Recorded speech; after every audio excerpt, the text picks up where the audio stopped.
मेरा नाम लक्ष्य माहेश्वरी है और मैं पेशे से कहानियाँ सुनाता हूँ।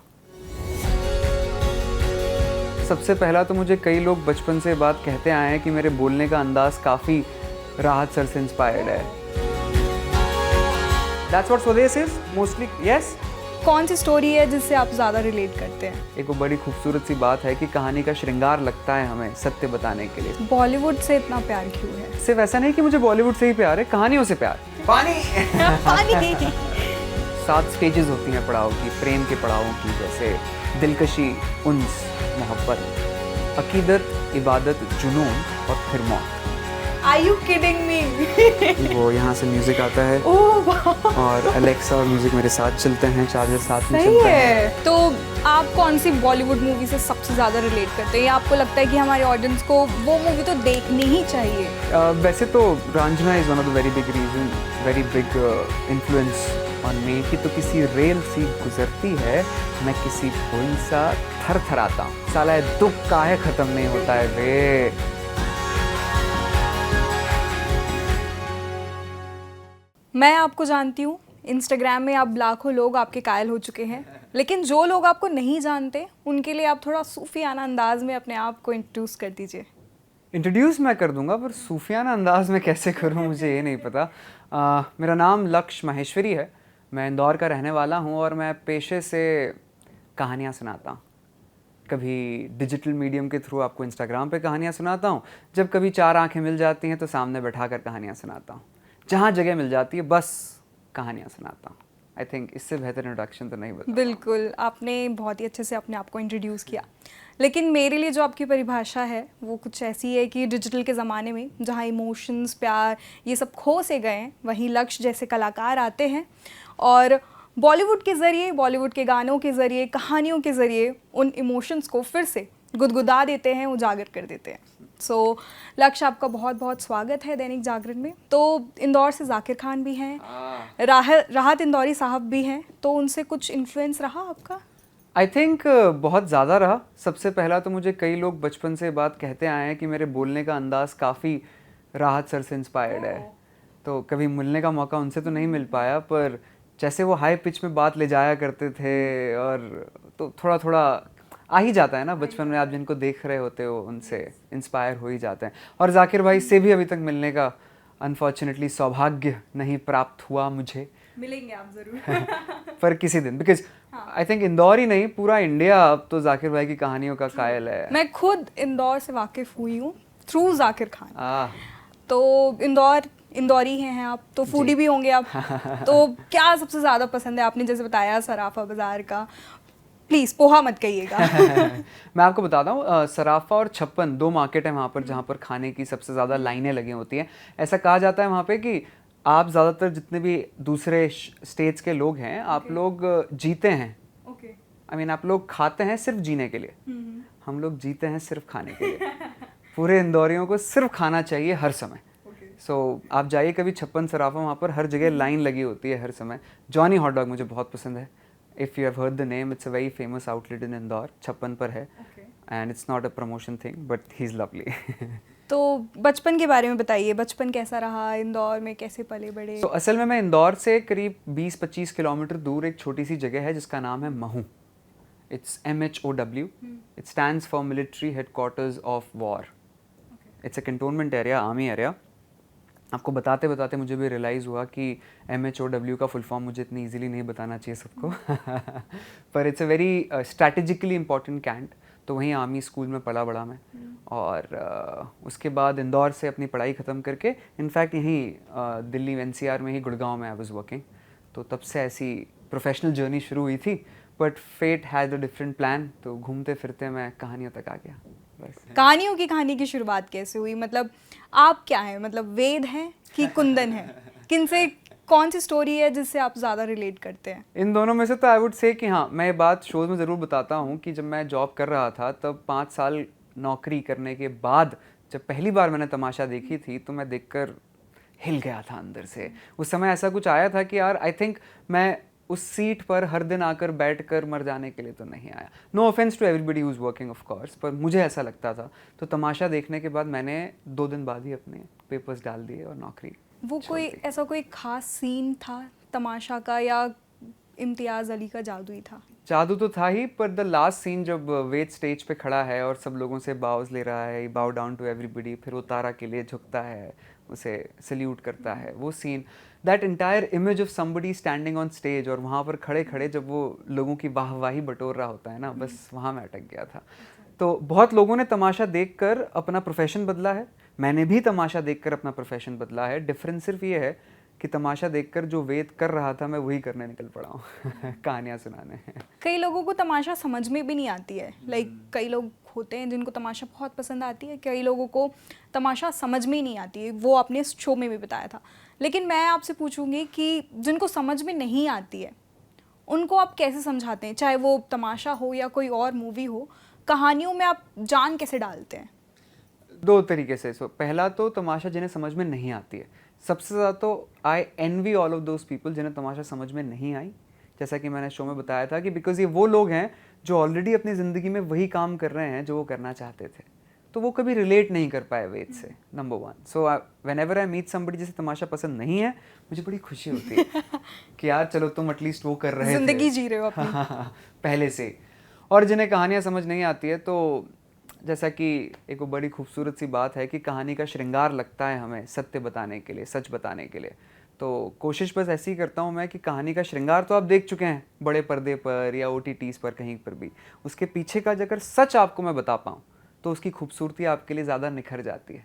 तो बस अंदर का सच आप समझ जाएंगी तो कहानी आपके लिए मुकम्मल हो जाती है। बॉलीवुड से इतना प्यार क्यों है, बॉलीवुड या फिर कैसे है? हाँ, मतलब पहले तो इसका रीज़न है मेरे फादर, माय डैड मेरे पिताश्री। शायद मैंने जिनको भी लाइव देखा है उनसे बड़ा एंटरटेनर कोई भी नहीं है।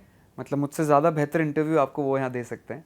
उनकी बातों में ही शेरो शायरियाँ निकलती है दामोदर माहेश्वरी उनका नाम है, उनकी बातों में ही शेरो शायरियाँ निकलती है हर बारी। तो शायद जीन्स में हेरिडिटरी आया है मुझे ऐसा कुछ सुनाते रहना। तो सबसे पहले तो वहाँ से, पर सिर्फ ऐसा नहीं कि मुझे बॉलीवुड से ही प्यार है, कहानियों से प्यार। हॉलीवुड की बहुत कहानियाँ देखता हूँ मैं जर्मन बहुत मूवीज़ देखता हूँ। A lot of other cinema is wonderful out there. जहाँ कोई अच्छी कहानी दिख जाए मैं खिंचा चला जाता हूँ बस। लक्ष्य, आपका एक रील है सतरंगी रे पर जी। तो उसमें आपने प्यार के 7 पड़ाव बताए हैं, समझाए हैं। आप कौन से पड़ाव पर हैं? आप बताइए, आपके पहले वो जो उन्स हुआ, इन्फैचुएशन हुआ, मतलब कैसा था आपका, कुछ बताइए उसके बारे में। फर्स्ट इन्फैचुएशन, या आपको कुछ याद हो? काफ़ी खतरनाक सवाल है पहली बात तो, पर आपकी शादी हो चुकी है? नहीं। तो फिर आप ज़्यादा अच्छे से समझ पाएंगे ये बात कि प्यार एक वो चीज़ है जो हर थोड़े दिन में कभी वापस आ जाता है, कभी चला जाता है, फिर वापस आ जाता है। वो जो स्टेजेस हैं वो समझाए ऐसे रहे कि आपको जब किसी से उतना सच्चा वाला प्यार होता है तो वो सिर्फ बढ़ता चला जाता है, कभी कम नहीं होता, सिर्फ बढ़ता चला जाता है और ख़त्म होता है मौत पर जाकर। 7 stages of love. Unfortunately I can say उतना प्यार तो मुझे अभी तक किसी से नहीं हुआ कि मैं मरने तक पहुंच सकूं। लेकिन हाँ, उतना प्यार कुछ लोगों से ज़रूर करते हैं। आप भी इस बात से वाकिफ़ करेंगे कि हम अपने माँ बाप से उतना प्यार करते हैं। बिल्कुल ख़त्म नहीं होता। हाँ। जब तक वहाँ ना पहुँच जाओ। पर उस तरफ नज़र कम जाती है ना। हाँ। जानी चाहिए ना। खैर, तो उतना प्यार तो मुझे खैर अभी तक किसी से नहीं हुआ, पर तीसरी स्टेज मोहब्बत तक तो पहुंचा हूँ। तो दोनों ही किरदार स्टॉकर बंदे रहे हैं, ठीक है। एक जोया के लिए तो एक प्रीति के लिए, नस काट दूंगा तो कोई प्रीति मेरी ही है। तो दोनों के प्यार में आपको क्या लगता है, क्या डिफरेंस है जो वो एक का प्यार थोड़ा सा पवित्र लगता है और एक का प्यार थोड़ा डोमिनेटिंग लगता है? कुछ लगता है आपको ऐसा? 7 स्टेजेस होती हैं पड़ाव की, प्रेम के पड़ावों की, जैसे दिलकशी, उन्स, मोहब्बत, अकीदत, इबादत, जुनून और फिर मौत। ठीक है, तो हर प्रेम कहानी में कोई ना कोई एक स्टेज डोमिनेटिंग होती है। जैसे मुझे मोहब्बत करने में बहुत मज़ा आता है तो मेरे लिए तीसरी स्टेज ज़्यादा डोमिनेटिंग है। वैसे ही कुंदन के लिए शायद इबादत ज़्यादा डोमिनेटिंग है। वो अपने प्यार की पूजा करने लगता है, इसलिए आपको पूरी कहानी में कुंदन इबादत पे ज़्यादातर दिखेगा। कबीर सिंह के लिए वही जुनून है, मैडनेस है, when he is totally crazy about Preeti. पागलों की तरह वो सिर्फ प्रीति के ऊपर भागा चला जा रहा है। तो आप कौन सी बॉलीवुड मूवी से सबसे ज़्यादा रिलेट करते हैं, या आपको लगता है कि हमारे ऑडियंस को वो मूवी तो देखनी ही चाहिए? वैसे तो Raanjhanaa is one of the very big influence on me. In that case Tamasha तो सबसे बड़ा है ही है, पर एक मूवी जो मैंने भी रिसेंटली फिर से रिवॉच करते हुए देखी और मुझे कुछ और नई चीज़ें समझ में आई, वो है मसान। तो मसान इनफैक्ट अभी मसान के ऊपर एक छोटी सी रील बनाई थी मैंने, तो कुछ लोगों ने मुझे यूएस से मैसेजेस किए थे कि ये पिक्चर शायद हमसे छूट गई, कहीं आकर निकल गई और देख नहीं पाए, आपकी रील ने बताया तो हमने फिर से जाकर मूवी देखी और आज इंडियन सिनेमा को जैसे सल्यूट करने का मन होता है। तो किसी रेल से गुजरती है मैं किसी पुल सा, इंडियन ओशन में गाया वो गाना बहुत खूबसूरत है। इसके मैंने आपकी रील देखी है, बट अगर हमारी ऑडियंस को नहीं पता है तो छोटा सा ब्रीफ दे देंगे? हाँ, तो ये मूवी का एक सीन है, गाना है बेसिकली, जब पहली बारी विकी कौशल, जिनका नाम मूवी में दीपक है, वो मेले में अपने लव इंटरेस्ट शालू यानी श्वेता त्रिपाठी को मेले में मिलने बुलाते हैं। तो बस उनकी नज़रें टकराती हैं और जैसे वो दिलकशी उन्स वाला मोमेंट हो ही रहा होता है तो बैकग्राउंड में गाना आता है और उसी गाने के समय दीपक यहाँ से जा रहा है और श्वेता शालू वहाँ से पास हो रही है और गाना बजता है कि तू किसी रेल सी गुजरती है, मैं किसी पुल सा थर थराता हूँ। यहाँ का कॉल बैक डायरेक्टर्स ने और मूवी बनाने वालों ने इतना अच्छा मूवी के एंड में दिया। इस मूवी का एक बहुत फेमस डायलॉग है जिसके ऊपर बहुत मीम्स भी बने हैं कि साला ये दुख काहे ख़त्म नहीं होता है वे।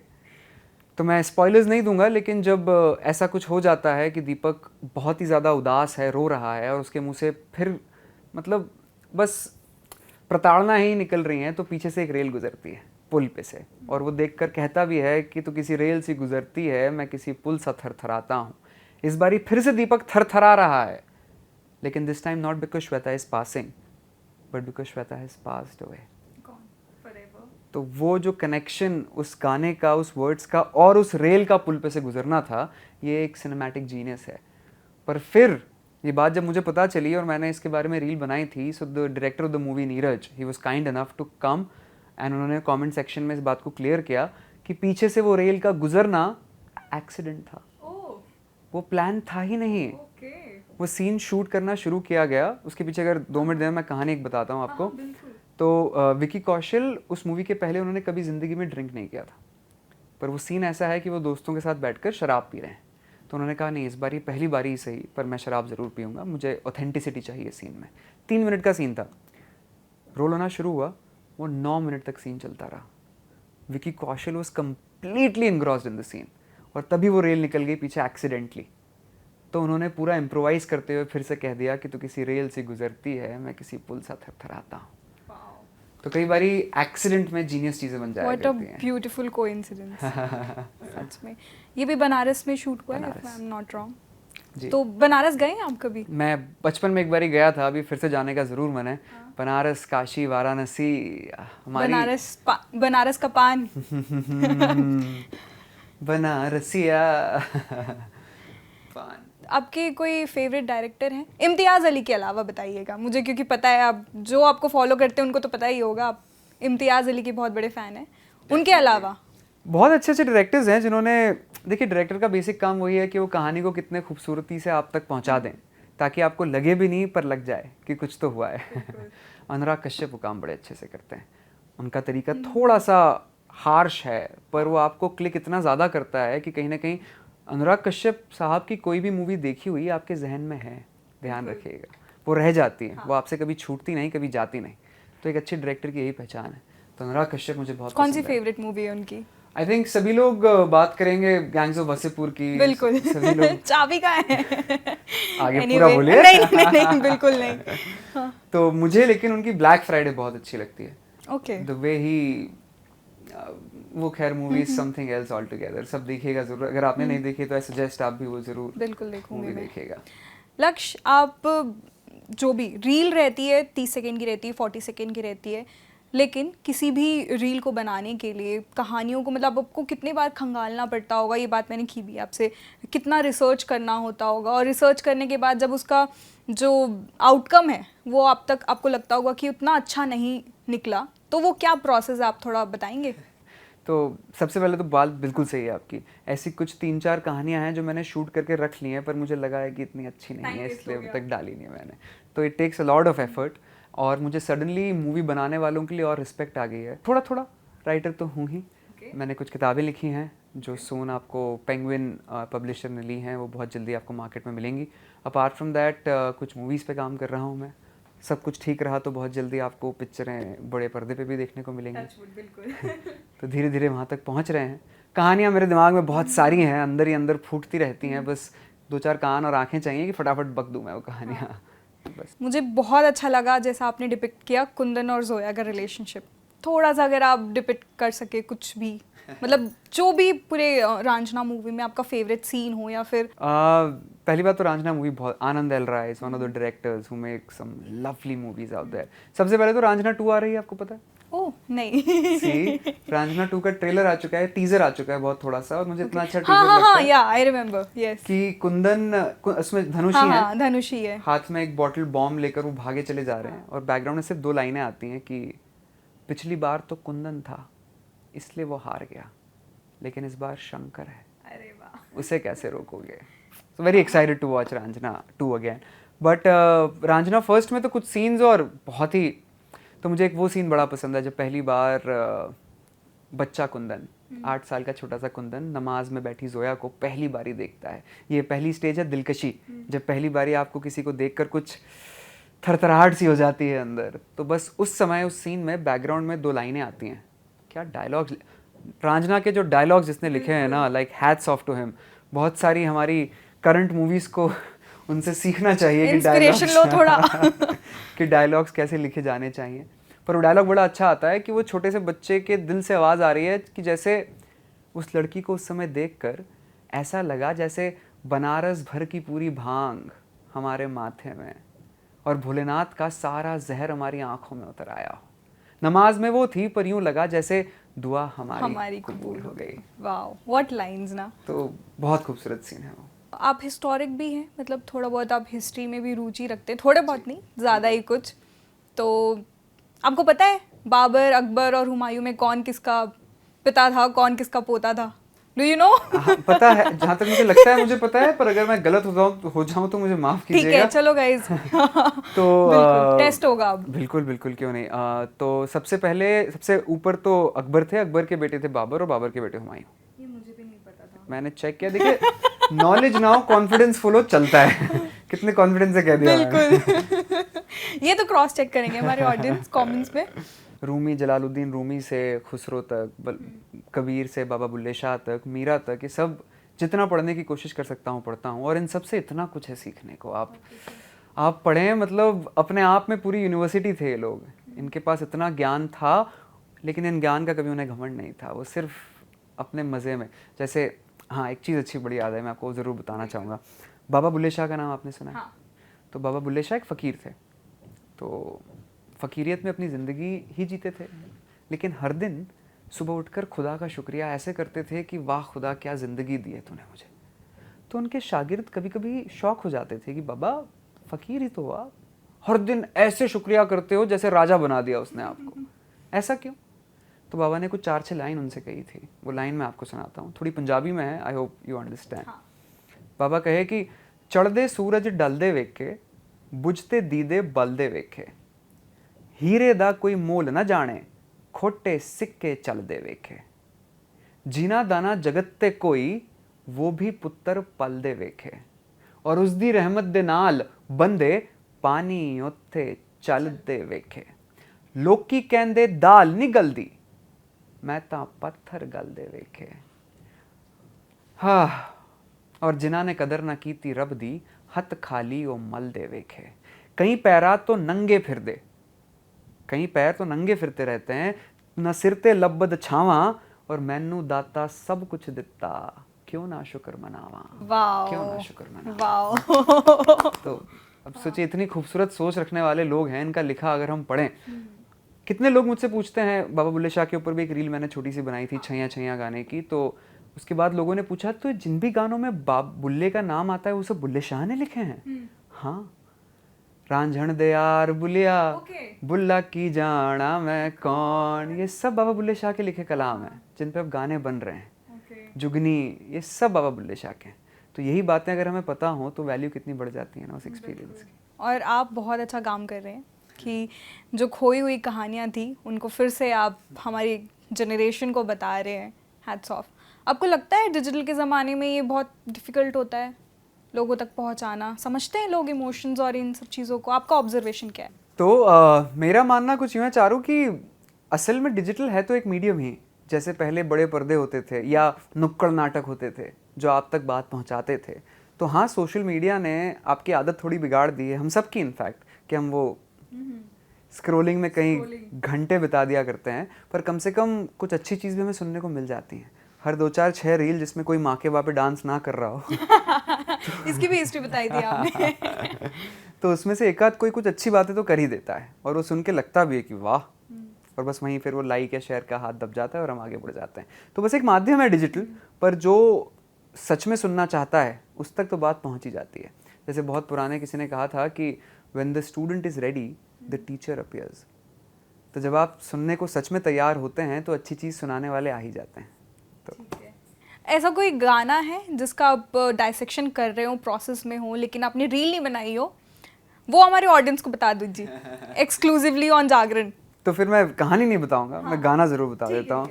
तो जो गाना अभी मुझे बहुत बहुत इंटरेस्टिंग लग रहा है, जिस पे मैं वीडियो बनाने वाला हूँ, वो है गैंग्स ऑफ वासेपुर का गाना। कि तार बिजली से पतले हमारे पिया। बहुत खूबसूरत कहानी है। उनकी म्यूज़िक डायरेक्टर स्नेहा खानवलकर और वरुण ग्रोवर ने मिल के कुछ बहुत ही प्यारी चीज़ बना दी है। वो मैं कहानी में ज़रूर बताऊंगा आपको। ये एक्टिंग करते हैं आप? 1-2 शॉर्ट फिल्म से मुझे कास्ट किया गया, मैंने एक्टिंग की, और मुझे उस दिन दिल से रियलाइज़ हुआ कि एक्टिंग बहुत मुश्किल काम है। मुश्किल है? मुझे ऐसा लगता है कि जो कहानियाँ सुनाते हैं उनके लिए तो बहुत ईजी होता होगा। It's one of those things कि दूर से देख के आसान लगता है, पर जब करने जाओ तो ये एक्टिंग बहुत मुश्किल काम है। तो सारे एक्टर्स के लिए ना एक थोड़ी सी रिस्पेक्ट सी आ गई मेरे को उस दिन। फेवरेट एक्टर्स की बात करूं तो हम सारे हिंदुस्तानियों का एक एक्टर जो दिल में बसा हुआ है, जिसे चाहे लोग कुछ भी कह लें, पर शाहरुख खान से बेहतर एक्टर तो देखिए मैं तो नहीं मानता कि कोई है। हार्डकोर शाहरुख फैन आया, मैंने शाहरुख सर बहुत प्यारा एक्टर है। उनको देख के उनका हर रोल कन्विंसिंग लगता है, उन्हें देख के अच्छा सा लगता आता है अंदर। उनकी कौन सी कोई ऐसा पर्टिकुलर गाना है जिसके ऊपर आप सोच रहे हैं कि रील बननी चाहिए? काफ़ी कुछ कर चुका हूँ वैसे तो। शाहरुख साहब सतरंगी रे शाहरुख थे, छैया छैया शाहरुख थे। तो शाहरुख खान साहब के गाने तो जब भी कोई अच्छे मिलते हैं, कोई अच्छी कहानी मुझे पता चलती है तो मैं घुस जाता हूँ। तो अभी उनकी स्वदेश, जो मुझे एक मूवी बहुत ज़्यादा पसंद है, उसके ऊपर एक छोटा सा वीडियो ज़रूर बना रहा हूँ मैं। वो कहानी भी बहुत खूबसूरत है, वो आपको ज़रूर बताऊँगा वीडियो में। जो आपकी ऑडियंस है उसे गेस द मूवी वाला गेम खिलाते हैं, तो यहाँ पर मैं हूँ, ठीक है, और आप मेरे ऑडियंस हैं, और आपको मैं कुछ फोटोज दिखाऊंगी, आपको गेस करना है कि वो कौन सी मूवी है। भाई ठीक है? The messers have become the हाँ, messies. बिल्कुल इजी है, ज़्यादा डिफिकल्ट नहीं है आपके लिए तो। खैर, फर्स्ट ये हाँ, भूल भुलैया, राजपाल यादव। पसंद है आपको ये मूवी? पानी। पानी। राजपाल यादव के बारे में आप क्या बोलेंगे? बहुत बहुत अंडररेटेड एक्टर हैं, उनसे बेहतर एक्टर सालों में नहीं आया बॉलीवुड में। क्या कॉमिक टाइमिंग है उनका भी एक इंटरव्यू मैंने कहीं देखा था, वो जिस तरीके से बात, क्या स्ट्रगल वाली लाइफ रही है उनकी। असल इंस्पिरेशन राजपाल यादव साहब हैं, आप उनकी बातें सुनिए, बेहद बेहद खूबसूरत इंसान। नेक्स्ट, ये थोड़ा डिफिकल्ट है। नहीं है। नहीं है? बताइए। ये है रणबीर कपूर की मूवी वेकअप सेट। यस, मुझे लगा था ये आप गेस नहीं कर पाएंगे। नहीं, बिकॉज बहुत लोग इसे तमाशा भी समझ बैठते हैं क्योंकि उस तरफ भी जा रही है, लेकिन वो जो टी शर्ट का कट है रणबीर कपूर ने, अगर आपने नोट नहीं किया तो मूवी में 90% ऐसी ही टी शर्ट्स पहनी है, सिर्फ ऐसी टी शर्ट। क्या ऑब्जर्वेशन है यार। तो ये वहाँ का है। तो मुंबई की बारिश, आप मुंबई से हैं, कुछ फील हुआ मुंबई में हटके? फिलहाल मैं एयरपोर्ट के लिए 3 घंटे पहले निकला और फिर भी ना पहुँच पाया। तो अभी तो वो फील हुआ। तो बारिश तो बहुत खतरनाक है, पर मुंबई की लाइफ कैसी है? स्ट्रगल है? स्ट्रगल तो नहीं, क्योंकि आप जो कर रहे हैं आपको उस चीज़ से इतना प्यार है कि पता भी नहीं चलता कि टफ है। लेकिन हाँ, कंजस्टेड बहुत है। दिल्ली, मैं गुड़गांव में इतने साल रहा हूँ तो यहाँ ज़रा खुलेपन की आदत है। इंदौर में भी बहुत खुलापन है, बॉम्बे थोड़ा सा फंसा हुआ है। Okay, next. ये तो मैंने ना लाया। इजी है बहुत। ये मेरी तो बहुत फेवरेट मूवी है, बता दीजिए। Queen, of course, this is Kangana रनौत's one of the best movies there is. कि मेरी तो लाइफ ही खराब हो गई, जिंदगी खराब हुई। कंगना रनौत बहुत अच्छी एक्ट्रेस है। बहुत अच्छी एक्ट्रेस है कंगना रनौत। अगर आपको मिलने का मौका मिले कंगना रनौत से, तो आप पहला लाइन, जो आपकी पहली लाइन होगी, वो क्या बोलेंगे? कि मेरी जिंदगी अब जाके बन गई है। आपसे मिलने के बाद? मुझे उनसे मिलने के बाद। ओह, दिस इज इंटरेस्टिंग। हाँ, I know the movie. बताइए बताइए. Piku. Yes. This is Piku because the movie is about Amitabh Bachchan's constipation and this depicted that. बहुत इरफान खान. इरफान खान. अब बताइए यार कुछ उनके बारे में बोलिए. कहीं किसी ने एक ऑब्जर्वेशन बड़ा अच्छा किया था, मैं वो बहुत अच्छा लगा मुझे वो सुन के, कि इरफान खान साहब की एक्टिंग ना उनकी बातों में है, ना उनकी नाक, ना उनके चेहरे में है, उनकी पूरी की पूरी एक्टिंग सिर्फ उनकी आंखों में होती है. उनके किसी भी रोल में आप उनकी आंखों से अपनी नज़र हटा ही नहीं सकते. और ये खूबसूरती होती है एक मंझे हुए एक्टर की. इतने सालों से उन्होंने एक्टिंग सीखी है और ये बात पीकू में दिखती है, ये बात मकबूल में दिखती है, ये बात न जाने कितनी मूवीज़ में दिखती हैं, पर उनकी आंखें बोलती हैं. वो एक ऐसे शख्स थे. ये थोड़ा डिफिकल्ट है, लेकिन इस मूवी की हम चर्चा कर चुके हैं. Of course this is not that difficult also. ये तो हमारी मूवी है. बताइए. तमाशा है. नहीं. तमाशा नहीं है ये. It's a ring. हाँ, मुझे लगा ये वो रिंग है. ओह, तो फिर तो मैं नहीं पहुंच पा रहा हूं. चारू 1, लक्ष्य 0. नहीं यार, लक्ष्य तो ऑलरेडी 4-5 पर है. वेट, मुझे give me a second. I think I can figure it out. Discussion हुआ है हमारा अभी.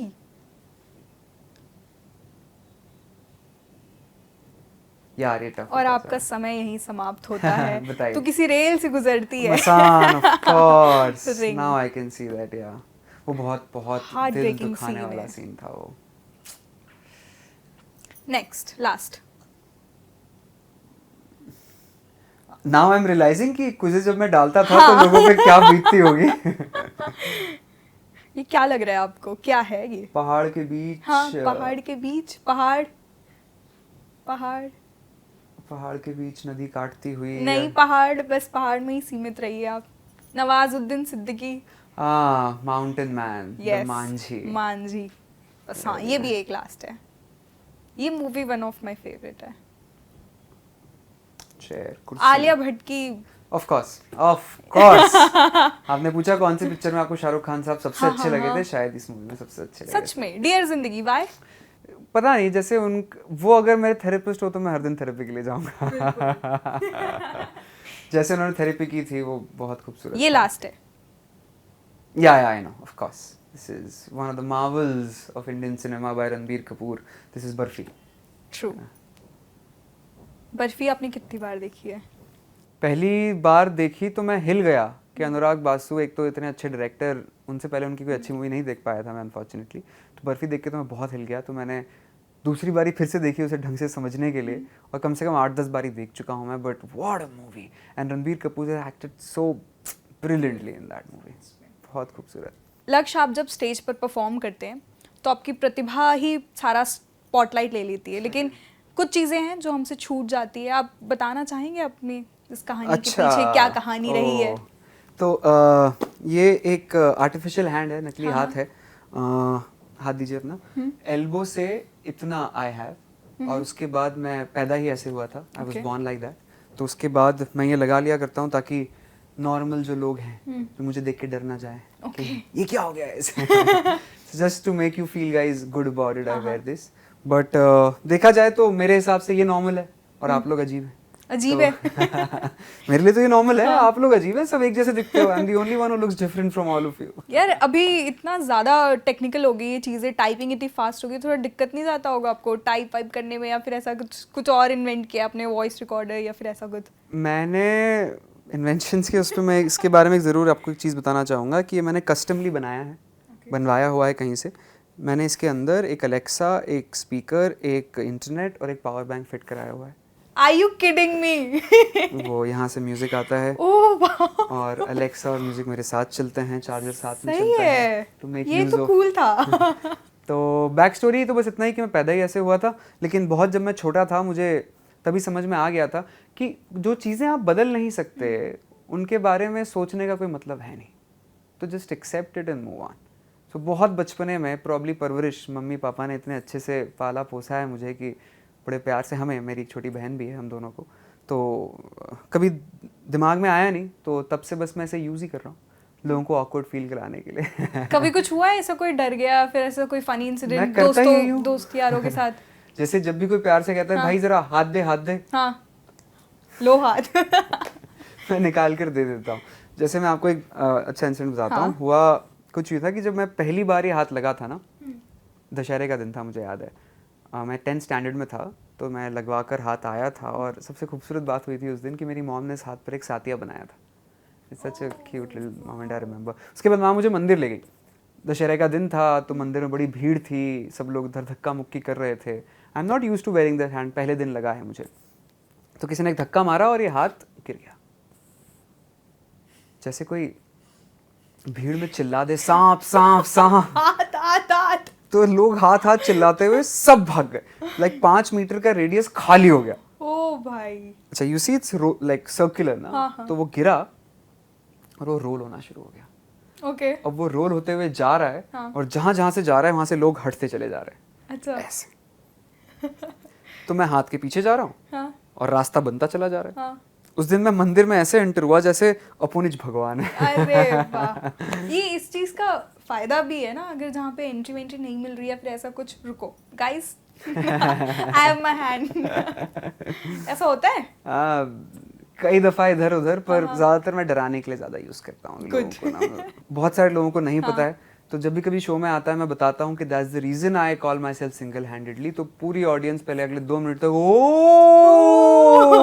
Now I get it. Ji.